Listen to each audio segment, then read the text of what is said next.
our series on Black History Month, the Black and White sat down with English teacher Amari James to discuss influential Black figures and diversity at Whitman. Actually, I do something that I like to call Taste the World at Large in my classes, where on certain days we'll get rid of the curriculum just for a little while, and we'll have a conversation about literature, history, current events, so on and so forth. And there are some particular figures that I really like to discuss.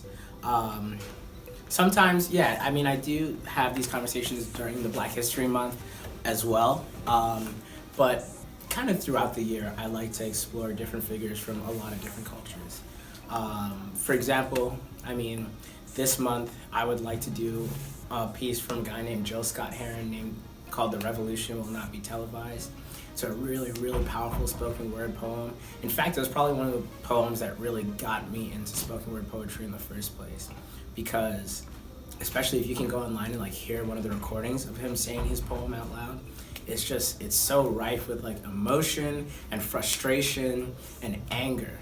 And for me, it was a turning point, because when I went through high school, I was kind of embarrassed about my heritage, because my family's from Trinidad and Tobago, and I didn't feel comfortable sharing with people a lot of aspects of my culture.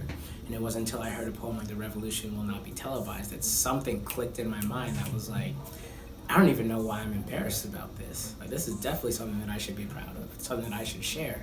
I shouldn't feel like I need to tiptoe around other people's sensibilities from any misguided sense that I would make them uncomfortable.